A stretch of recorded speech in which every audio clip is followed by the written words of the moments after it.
Dr. Jessica Hayes leaned forward in her chair, her eyes fixed on the holographic display floating above her desk at the Terran Defense Command. The footage showed what remained of the Centauri outpost, now nothing more than scattered debris and twisted metal drifting through space. Her fingers traced the familiar patterns of destruction she'd seen too many times in the past month. "Computer, enhance Sector 7, she commanded, watching as the image zoomed in on a distinctive hull fragment. The angular, obsidian-like material confirmed her fears. Vexthar technology. This marked the 15th civilization to fall to their advance in the past 3 months. A soft chime announced the arrival of Major Robert Buck Marshall. He carried himself with the practiced ease of a career soldier, but the dark circles under his eyes betrayed his exhaustion. "More bad news?" he asked, though his tone suggested he already knew the answer. Jessica nodded, gesturing to the display. The Centauri never stood a chance. The Vexthar hit them with something new. Some kind of gravity weapon that crushed their orbital defenses like paper. She paused, pulling up a galactic map. "But that's not what concerns me most." The map illuminated with red markers showing Vexthar conquest patterns. Buck's expression hardened as he noticed what Jessica had discovered earlier, a clear and deliberate void around all human-controlled space. "They're avoiding us," he stated flatly. "Not just avoiding. They're going out of their way to circumvent our territories. Look here," Jessica highlighted a recent battle site. "They took a 3-week detour around the Henderson colony to attack the Proximans. It would have been tactically simpler to cut through our space." Buck ran his hand through his graying hair, a habit Jessica had learned meant he was connecting dots he didn't like. "When was the last time you heard of an expanding empire taking the long way around?" "Never," Jessica replied, standing to pace the room. Her reflection in the reinforced windows showed a woman in her early 40s, dark hair pulled back in a practical bun, civilian researcher's uniform, pressed despite the late hour. "They're clearly superior to us technologically. Their ships can tear through defenses we consider state-of-the-art. By all military logic, we should be an easy target. But they're treating our borders like they're radioactive," Buck finished, walking to the window overlooking the bustling command center below. "We need to take this to command." The emergency council meeting was called within the hour. Jessica found herself facing the stern faces of Earth's highest-ranking military and civilian leaders in the underground chambers of Terran Defense Command. Admiral Chen's voice cut through the murmurs as Jessica finished her presentation. "You're suggesting the Vexthar, a species that has shown no hesitation in attacking civilizations far more advanced than ours, is deliberately avoiding conflict with humanity." "The evidence is clear, Admiral," Jessica responded, highlighting the void in Vexthar movement patterns. "The question isn't whether they're avoiding us, but why." General Thompson, her weathered face bearing the scars of the Mars Rebellion, leaned forward. "Doctor, what do we know about Vexthar intelligence gathering?" "They're thorough," Buck answered before Jessica could speak. "Every civilization they've encountered reports extensive surveillance before any military action. They study their targets, learn their weaknesses. And what would they learn studying us?" Thompson pressed, her eyes holding a knowing glint. Jessica felt a chill as the realization hit her. "Our history," she whispered, then stronger. "They would have studied our history." The room fell silent as the implications sank in. Humanity, unlike most species in known space, hadn't evolved through peaceful cooperation. They had forged their civilization through countless conflicts, each generation learning and adapting, developing warfare into an art form that preceded even basic spaceflight. "They're not avoiding us because we're strong," Jessica concluded, her voice carrying in the quiet chamber. "They're avoiding us because they've seen what happens when humanity is backed into a corner." Admiral Chen stood, her decision made. "Dr. Hayes, Major Marshall, I want you to compile everything we have on Vexthar psychological patterns. If they're this afraid of engaging us, I want to know exactly what in our history put that fear there." As Jessica gathered her materials, a priority alert flashed across her tablet. Her heart sank as she read the message. "Admiral, she called out, her voice tight. The Vexthar just launched an attack on New Anchorage Colony. Buck's curse echoed what everyone in the room was thinking. The line had been crossed, and now they would all learn if the Vexthar's fear had been justified. Commander Emily Stone ran her fingers along the aged metal plaque mounted in the War Memorial Museum. The inscription read, First Interstellar Defense, Earth Victory, 2157. Below it sat her grandfather's combat helmet, still bearing the scorch marks from Cretal plasma weapons. "You're sure about this?" Dr. Hayes asked, standing beside her. The museum's quiet halls seemed to amplify their voices despite the late hour. "My grandfather never shut up about it," Emily replied, a slight smile crossing her face. The Cretal Empire thought they'd found another easy conquest. Instead, they got a masterclass in human warfare. She led Jessica and Buck to a holographic display showing the initial Cretal invasion fleet. The alien ships were beautiful in their complexity, all sweeping lines and advanced energy fields. Next to them, Earth's defensive fleet looked primitive by comparison. They approached with 37 capital ships, Emily continued, activating the historical replay. Standard Imperial doctrine. Overwhelming force, shock, and awe. They expected us to surrender at first sight. The hologram showed the Cretal fleet moving into Earth orbit. Their first mistake was broadcasting their demands in clear channels. Within hours, our cryptographers had broken their basic communication codes. Their second mistake was worse. They studied our military bases but ignored civilian populations. Buck whistled low as the display showed the initial ground invasion. They landed troops in Central Park. They thought it would be symbolic, Emily explained, shaking her head.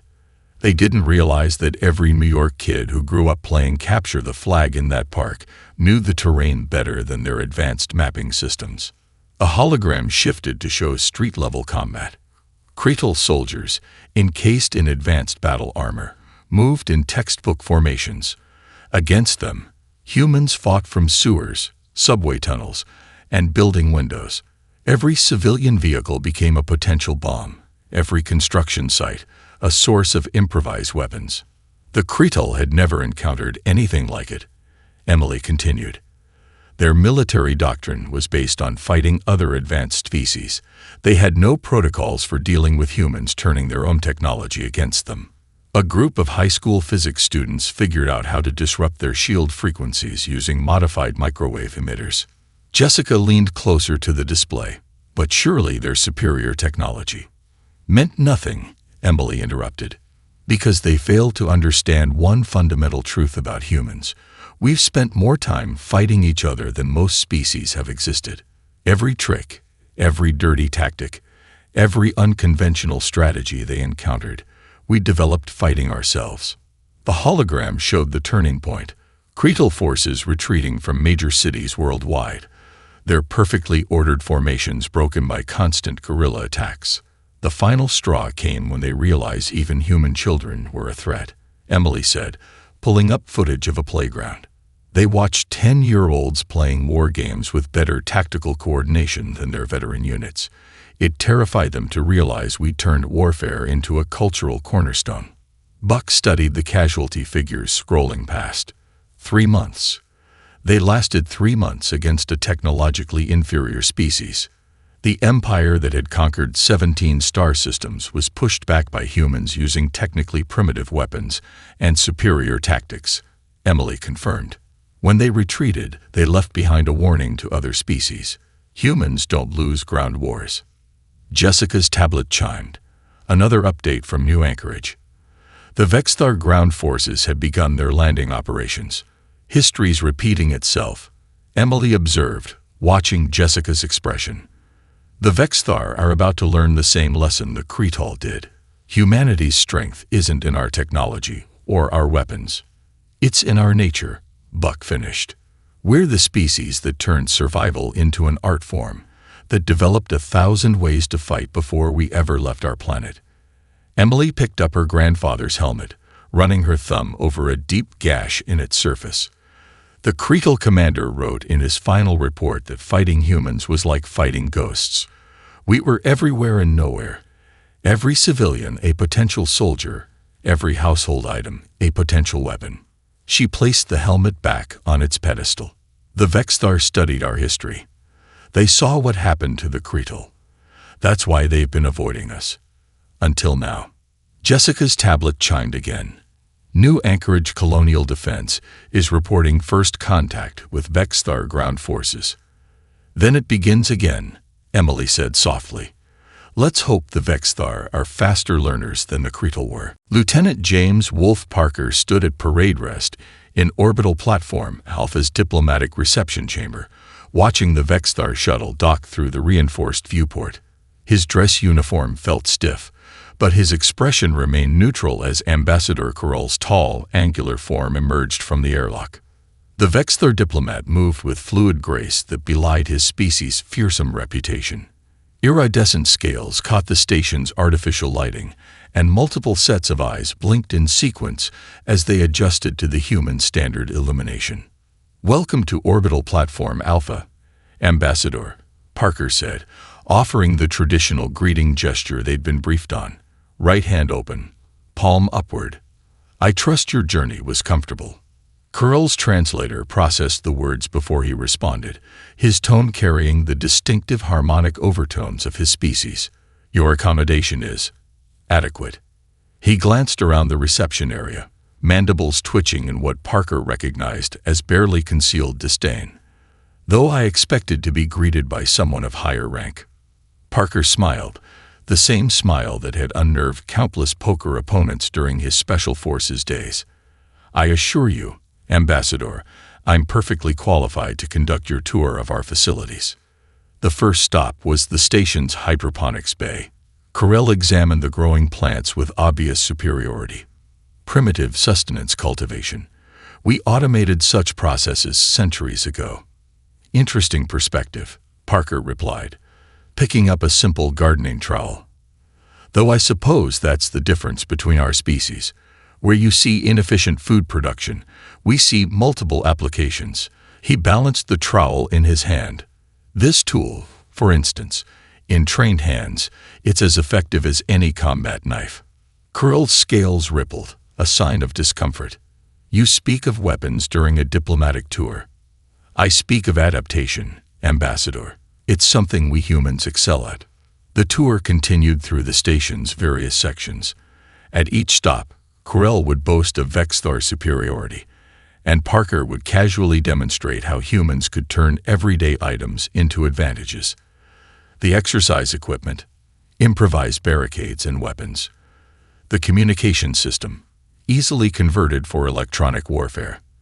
The civilian shuttle base, perfect for rapid troop deployment. "And this," Parker said, leading them into their final destination, "is the Museum of Human Conflict." The ambassador froze at the entrance, his multiple eyes widening at the displays. Countless artifacts of human warfare filled the space, from ancient spears to modern plasma rifles. But it was the tactical displays that held Corell's attention. Holographic reconstructions of battles fought centuries before humans reached space. "This strategy," Corell said, mandibles clicking rapidly as he studied a display of the Battle of Thermopylae. "Our military academies teach similar principles. Developed by humans over 2,000 years ago," Parker noted, "before we had reliable written language in many parts of our world." Moving through the exhibits, Corell's superior attitude gradually gave way to something closer to concern. He lingered at a display showing the evolution of guerrilla warfare, his scales shifting to darker hues. "Your species," he finally said, "fought like this against itself." "We still do, in training," Parker replied.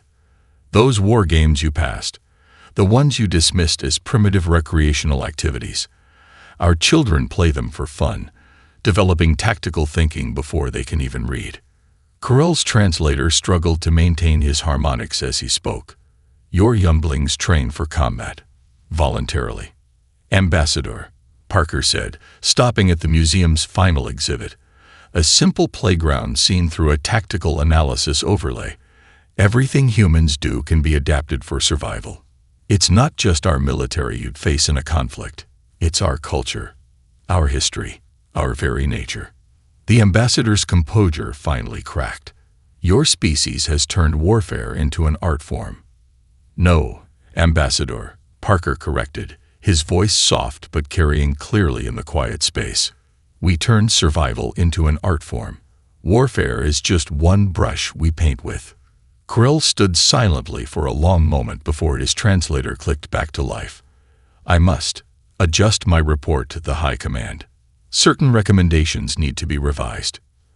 As Parker escorted the visibly shaken ambassador back to his shuttle, his communicator vibrated with an urgent message.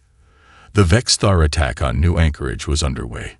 He looked at Carell's retreating form and allowed himself a grim smile. Too late, Ambassador, he whispered. Your people are about to learn what happens when someone crosses humanity's line. Colonel Amanda Ironwalker crouched behind a shattered concrete barrier, watching holographic markers track Vexthar troop movements through New Anchorage's streets. The alien forces moved with mechanical precision, their advanced combat suits gleaming under the colony's artificial sunlight. Status report, she whispered into her command link, her voice carrying to every defender in the settlement. Mining sector is ready, came the response from Sarah Mitchell, chief mining engineer turned militia commander. We've rigged the tunnels just like you said. They'll never see it coming. Agricultural district, standing by, added Marcus Chen, his farmer's calloused hands now wrapped around a modified plasma rifle. Irrigation systems are pressurized and ready. Walker allowed herself a small smile. The Vexthar had expected to find a helpless colony. Instead, they found 3 generations of humans who had grown up hearing stories about the Cretal invasion. Remember, she broadcast, we're not soldiers to them. We're colonists, farmers, miners, engineers. She checked her weapons charge. Let's show them what that really means. The first Vexthar squad entered the mining sector with sensors sweeping for threats. Their combat computers registered nothing dangerous, just standard mining equipment and empty tunnels. They never saw the attack coming. Mining charges, precisely calibrated by engineers who knew every density variation in the rock, detonated in sequence, not to kill, but to trap. Tunnels collapsed behind and before the aliens, and mining drones, reprogrammed for combat, emerged from hidden alcoves. Mining sector engaged, Sarah reported, her voice tight with concentration. They're learning why humans who dig through mountains aren't afraid of their armor. In the agricultural district, Marcus watched through his scope as Vexthar forces approached the hydroponic farms. Their sensors showed only irrigation systems and climate controls. Now, he commanded. Pressurized pipes burst in calculated patterns, superheated steam mixing with fertilizer compounds. The Vexthar's advanced environmental suits, designed to withstand vacuum and radiation, found themselves compromised by simple agricultural chemicals. They never considered that people who feed planets know exactly how to manipulate organic compounds, Marcus reported, as his teams emerged from concealed positions to engage the disoriented aliens. Walker coordinated from her position, watching the Vexthar's perfect formations deteriorate. Their combat doctrine, evolved for fighting traditional military forces, had no protocols for dealing with colonists who turned their civilian infrastructure into weapons. Central District, she called, they're moving your way. The response came from Dr. Emily Chen, the colony's chief medical officer. Hospital sector ready. Let's see how their systems handle our decontamination protocols. The Vexthar command staff watched in growing horror as their casualties mounted. Every civilian structure became a fortress, every industrial system a weapon. Children who played hide-and-seek in maintenance ducts guided defense teams through back passages, flanking alien positions with devastating efficiency. This is impossible, the Vexthar ground commander transmitted, his message intercepted by Walker's communications team. They have no military training. That's where you're wrong, Walker transmitted back on an open channel. We have the only training that matters. We're human. The breaking point came 6 hours into the assault. A squad of Vexthar elite troops, pushing through the residential sector, found themselves surrounded by washing units running at maximum spin cycles. The vibrations, harmless to humans, matched the resonant frequency of their armor's sensor systems. As the aliens stumbled, disoriented, Walker's voice rang out again. All units, execute pattern echo. The colonists struck from all directions, using tactics refined by centuries of human warfare. Mining charges from below, agricultural compounds from above, medical systems turned into weapons, and everyday tools wielded with lethal efficiency. The Vexthar retreat began 11 hours after their landing.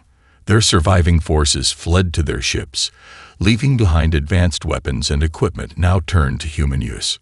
Walker stood on the colony's main plaza, watching the alien ships burn through atmosphere. Her command link crackled with reports of minimal human casualties. Command update, she transmitted to Earth. New anchorage is secure. The Vexthar learned what everyone else knows now. She looked at her people, farmers, miners, teachers, and children, all standing proud among their makeshift fortifications. You don't attack human colonies. We don't fight like soldiers. We fight like humans. Above them, the Vexthar ships vanished into space, carrying with them a lesson written in defeat. Humanity's line wasn't defended by armies, but by the indomitable spirit of every human being. Admiral David Mitchell stood on the bridge of the ECS Normandy, studying tactical displays showing the aftermath of New Anchorage's defense. Behind him, a dozen officers analyzed data streaming in from the colony, their voices a low murmur of disbelief and pride. "Play it again," he ordered, watching as holographic images reconstructed the battle sequence. Vexthar forces, equipped with technology centuries ahead of human capabilities, being systematically dismantled by colonists using mining tools and agricultural equipment. "Sir," Lieutenant Sarah Foster called from her station, "you need to see this. We've decoded more of their combat logs." Mitchell moved to her console, reading the translated alien text. His expression hardened as he absorbed the implications. They're learning, but not the lesson they think they're learning.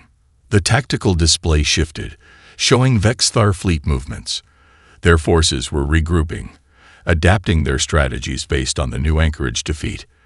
But Mitchell saw something in their patterns that made him smile grimly.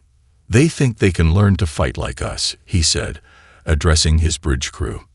"They're studying our tactics, our adaptations, trying to replicate our methods, but they're missing the critical factor."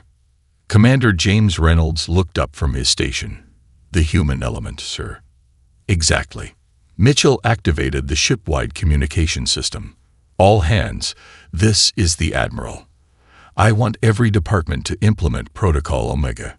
Show our friends out there what human adaptability really means." Throughout the ship, crews began transforming their workspace.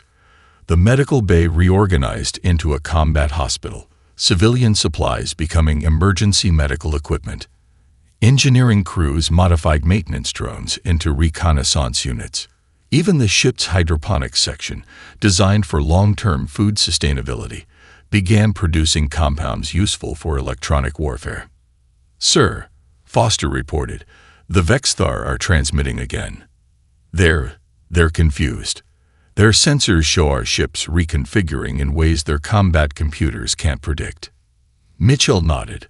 "Because they're looking for military patterns. They don't understand that humans don't think in terms of dedicated military or civilian resources.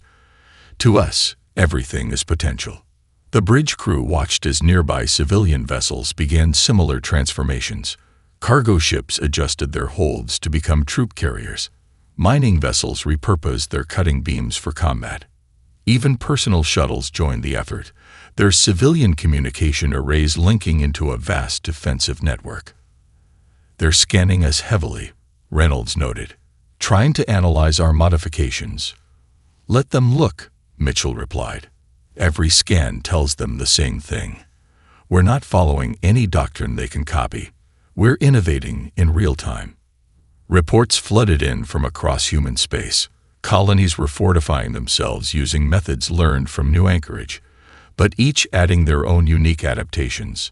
Farming colonies weaponize their irrigation systems differently than mining outposts modify their excavation equipment. "Sir," Foster called out, her voice tight with excitement, "we're picking up Vexthar command transmissions." They're arguing. Mitchell moved to her station, reading the translated debates between Vexthar commanders.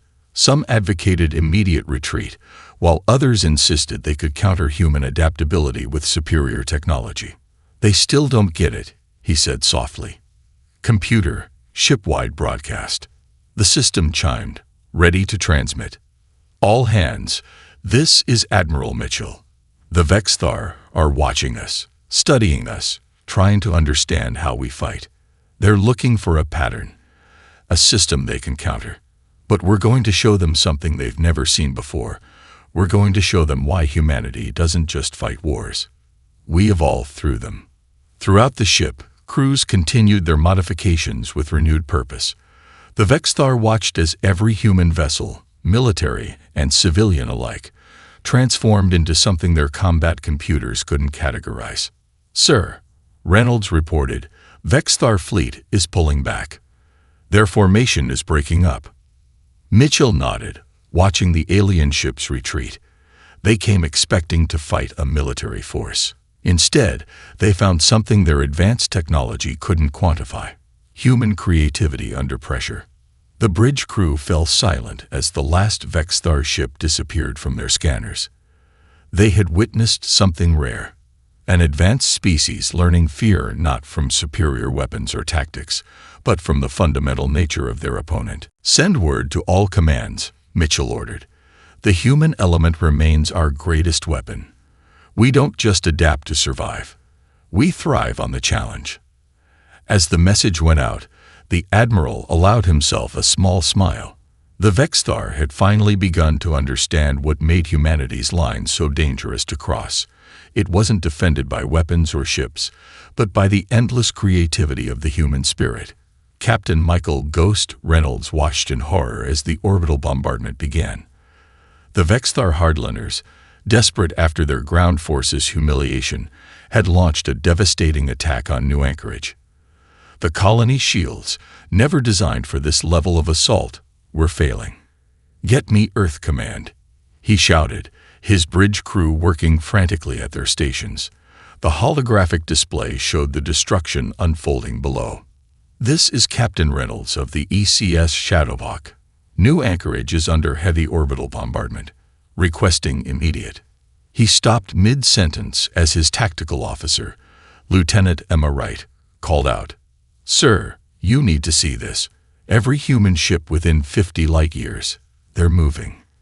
The tactical display shifted, showing hundreds of ships changing course: cargo haulers, mining vessels, passenger liners, and military cruisers, all turning toward Vexthar space with perfect coordination. "It's the Terran response," his XO, Commander David Chen, whispered, "just like the history books." Reynolds had studied those books. When the Cretal Empire attacked Earth, they learned that humans didn't just fight wars, they committed to them absolutely. Every resource, every person, every capability turned toward a single purpose. His communication officer's console lit up. "Sir, we're receiving a priority broadcast from Admiral Mitchell." The Admiral's voice filled the bridge, calm but carrying an edge that made veteran crew members straighten in their seats.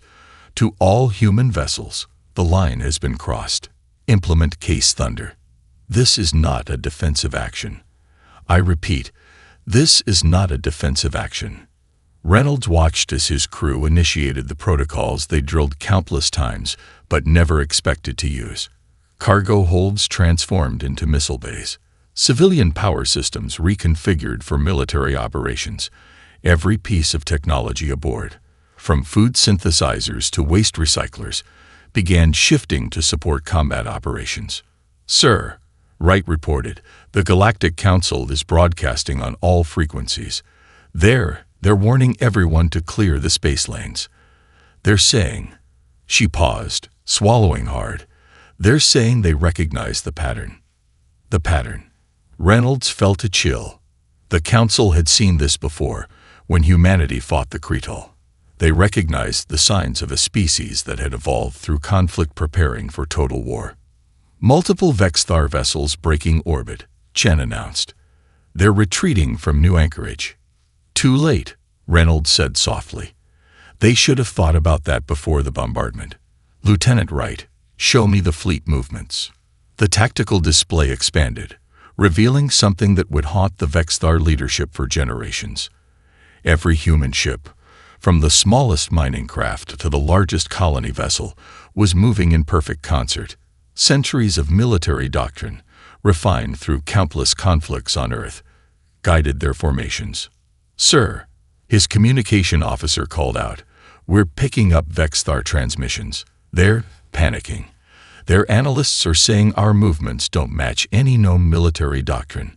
Reynolds nodded grimly. Because they're looking for military patterns. They don't understand that humans don't separate civilian and military capabilities. To us, everything is a potential resource. The bridge crew watched as civilian ships seamlessly integrated into military formations. Mining vessels, their extraction beams modified for combat, took up screening positions. Passenger liners, their life support systems optimized for electronic warfare, began jamming Vexthar communications. Message from Admiral Mitchell, the comm officer announced. All ships to battle stations. The Terran response is now in effect. Reynolds stood from his command chair, addressing his crew. This is what they never understood about humanity. We don't just fight wars. We don't just adapt to them. We transform everything we have, everything we are, into the means of victory. The tactical display updated, showing more human ships joining the formation. The Vexthar fleet, still reeling from the revelation that they'd awakened something far more dangerous than a mere military response, began a disorganized retreat. Sir, Wright reported, her voice tight with controlled emotion. New anchorage is reporting casualties from the bombardment. 12 dead, including 3 children. The bridge fell silent. Reynolds gripped his command rail until his knuckles turned white. Send word to all ships. The Vexthar just learned why humanity's line was never about military strength. It was a warning about what happens when someone pushes us too far. Above New Anchorage's scarred surface, thousands of human ships moved as one, carrying with them a message written in the language of absolute commitment. Humanity didn't just fight wars, they ended them. General Sarah Ironclad Thompson stood in the negotiation chamber aboard the neutral station Proxima 1, watching the Vexthar delegation file in. Their once proud postures were notably subdued, their iridescent scales dulled with stress. The High Commander, Valethek, led them, his multiple eyes fixed on the simple data crystal Thompson had placed on the table. You requested this meeting, Thompson said, her voice carrying easily in the tense silence. We're listening. Valethek's translator hummed to life. The Vexthar hierarchy offers immediate cessation of hostilities and full reparations for the New Anchorage incident. He paused, mandibles clicking nervously. We wish to understand. Thompson picked up the crystal, turning it in her hand. Understand what exactly? How a species with inferior technology, no unified military doctrine, and minimal space combat experience could. Valethek's translator struggled with his next words. Could make our fleet retreat through sheer force of will. Computer, Thompson called out. Play file Thompson Alpha. The chamber's holographic systems activated, showing a playground on Earth. Children, no more than 10 years old, were engaged in an elaborate game of capture the flag. Thompson watched the Vexthar leaders' reactions as the children executed complex flanking maneuvers, established communication networks, and adapted their strategies in real time. This was recorded last week, Thompson said. No military training, no combat experience, just human children playing a game. The Vexthar delegation shifted uncomfortably as the display showed the children's tactical movements, more sophisticated than many military academies taught. Now, Thompson continued, computer, split screen. Show Vexthar training simulation Delta 7. The children's game appeared alongside a Vexthar military exercise. The parallels were unmistakable, except the children's movements were more fluid, more adaptive. "Impossible," one of the Vexthar commanders whispered. "No," Thompson corrected. "Human. We don't teach our children to fight. We don't have to. We evolve as persistence predators who survive through intelligence and adaptation. Combat thinking isn't our training, it's our heritage." She gestured, and the display shifted to New Anchorage's defense. "Your forces didn't lose to superior weapons or tactics. They lost to farmers who understood soil composition well enough to trap your armor, to miners who knew exactly how to collapse tunnels around your troops, to children who had played hide-and-seek in maintenance ducts all their lives." The display showed moment after moment of civilian colonists outthinking and outmaneuvering professional Vexthar warriors. But the fleet response, Valthek pressed, every ship moving as one. Because every human understands, bone deep, what it means when someone threatens our children. Thompson's voice carried an edge that made the Vexthar leaders draw back. "We don't become warriors when we're attacked. We've always been warriors. We just choose not to show it until someone crosses the line." She placed the data crystal in front of Valthek. "This contains footage from Earth's historical archives. Thousands of years of human conflict, showing how we evolved through warfare. Not just the weapons or tactics, but how it shaped our very nature." The Vexthar High Commander picked up the crystal with trembling claws. "The border we established was never about territorial limits," Thompson finished. "It was about understanding. Every species that survived contact with humanity learned the same lesson. We're not dangerous because of our weapons. We're dangerous because we've spent our entire existence learning to overcome superior forces through adaptation and sheer determination." She stood, her posture straight but not threatening.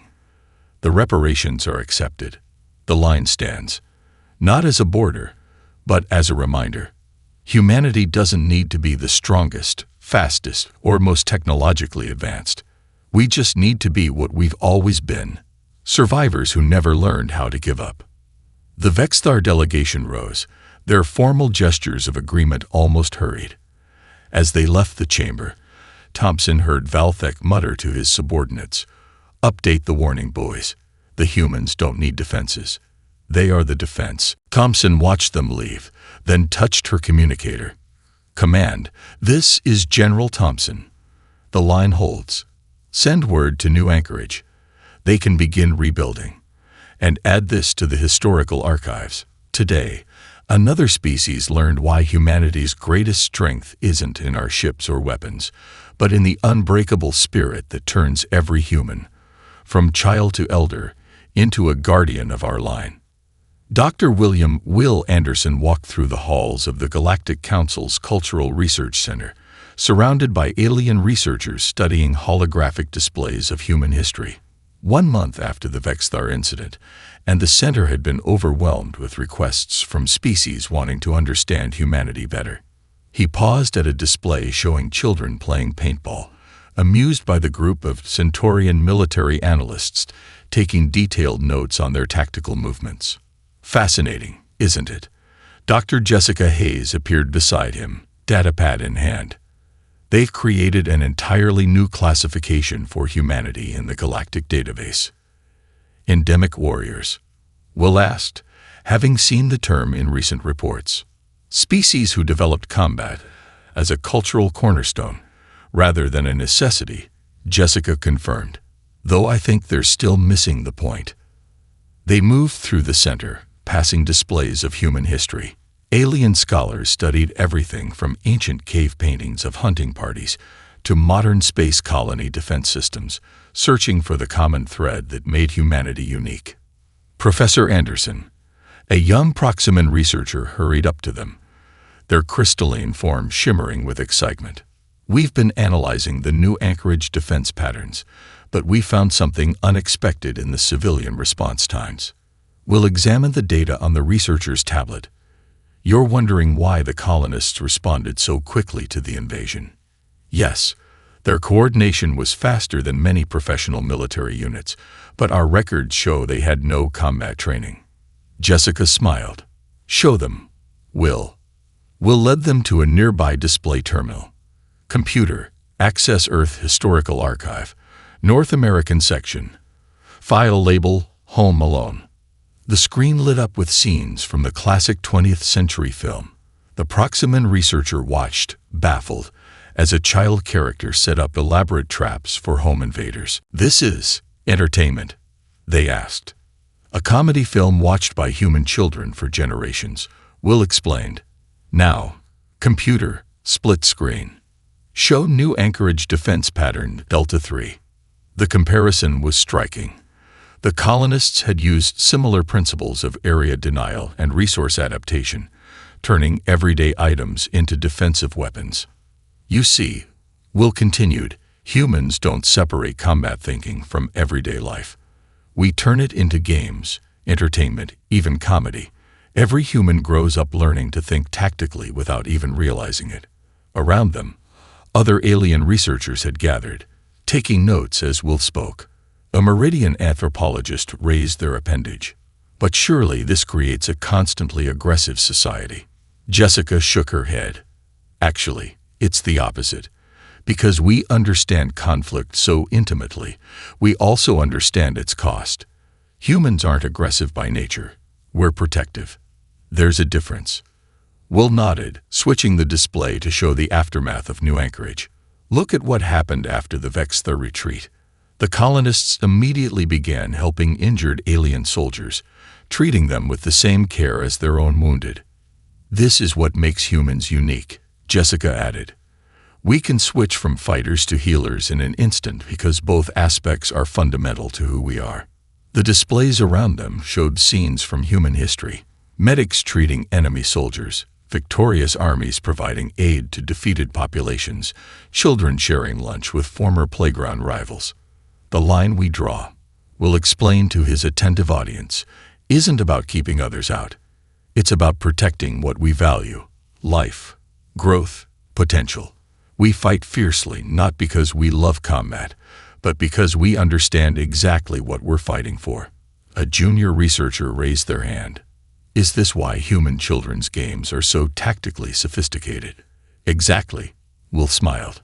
Every game of hide and seek teaches stealth and strategy. Every sports match teaches teamwork and tactical thinking. Every playground argument teaches negotiation and conflict resolution. Jessica's datapad chimed with an update. The Galactic Council just approved the new classification. It's official. Humanity is the first recognized endemic warrior species. Will looked around the research center at the dozens of alien scholars studying human nature with newfound respect and understanding. They're finally learning what that line really means. It's not a boundary between spaces. It's a boundary between mindsets, Jessica finished. Cross it with peaceful intentions, and you'll find humans are the most generous, creative allies in the galaxy. But cross it with hostile intent, Will added, watching the displays show the unified response of humanity's ships, moving to defend New Anchorage, and you'll discover why every human, from children to elders, carries within them the heritage of a species that never learned how to surrender. The alien researchers continued their studies, finally beginning to understand that humanity's greatest strength wasn't their ability to fight. It was their ability to make fighting unnecessary through understanding, adaptation, and an unshakable commitment to protecting what they held dear.